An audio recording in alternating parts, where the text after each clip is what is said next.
राजस्थान के करौली नगर में मदन मोहन नाम का एक प्राचीन मंदिर है। इस मंदिर में भगवान मदन मोहन यानी कि भगवान श्री कृष्ण विराजमान हैं। यहाँ के निवासियों में मदन मोहन के प्रति अपार श्रद्धा और आस्था है। करौली के मदन मोहन की एक कथा यहाँ काफ़ी लोकप्रिय है। कथा है कि ताज खां नाम का एक मुसलमान भगवान श्री कृष्ण की प्रतिमा की एक झलक पाते ही उनका अनन्य भक्त बन बैठा। ताज खां कचहरी में एक चपरासी था। एक बार कचहरी के काम से इन्हें मदन मोहन जी के पुजारी गोस्वामी जी के पास भेजा गया। ताज खां मंदिर के बाहर खड़े रहकर ही गोस्वामी जी को आवाज़ लगाने लगा।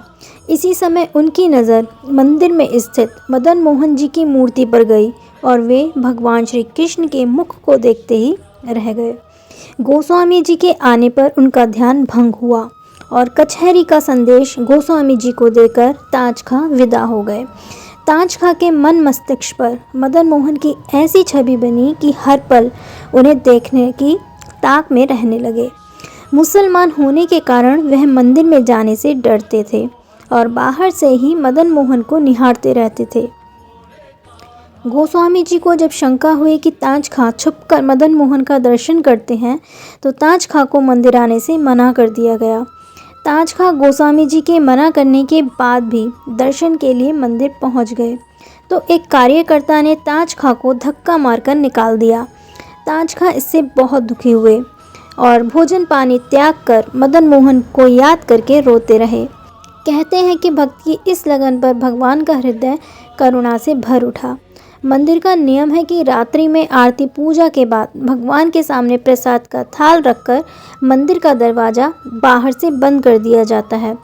रात्रि पूजा के बाद जब मंदिर बंद हुआ तो भगवान ने मंदिर के कार्यकर्ता का रूप धारण किया और प्रसाद की थाल लेकर भक्त ताज खां के घर पहुंच गए। भगवान ने ताज खां से कहा कि गोस्वामी जी ने आपके लिए प्रसाद भेजा है, आप प्रसाद ग्रहण कीजिए और सुबह थाल लेकर मंदिर में मदन मोहन के दर्शन के लिए पधारें। ताज खां को विश्वास नहीं हो रहा था कि गोस्वामी जी ने ऐसा कहा है। फिर भी ताज खां ने मंदिर के कार्यकर्ता का रूप धारण किए हुए भगवान की बात मानकर भावुक मन से प्रसाद ग्रहण किया। इसके बाद भगवान वहाँ से विदा हो गए। दूसरी ओर गोस्वामी जी को भगवान ने स्वप्न में दर्शन देकर कहा कि वह प्रसाद की थाल ताज खां के घर छोड़ आए हैं।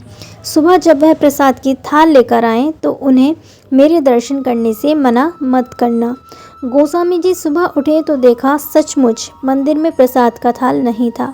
गोस्वामी जी दौड़कर महाराज के पास गए और सब हाल कह सुनाया। महाराज और गोस्वामी जी दोनों मंदिर लौट आए। मंदिर में पूजा के समय जब ताज खां आया तो उसके हाथ में प्रसाद का थाल देखकर सभी लोग हैरान रह गए। महाराज ने आगे बढ़कर ताज खां को गले से लगा लिया। सभी लोग भक्त ताज खां की जय जयकार करने लगे। भक्त ताज खां को आज भी करौली के मदन मोहन मंदिर में संध्या आरती के समय इस दोहे के साथ याद किया जाता है। ताज भक्त मुस्लिम पै प्रभु तुम दया करी, भोजन ले घर पहुँचे दीन दयाल हरि। भगवान कितने दयालु हैं, सब पर कृपा करते हैं, अपने भक्त का कितना ख्याल रखते हैं। जय जय श्री राधे।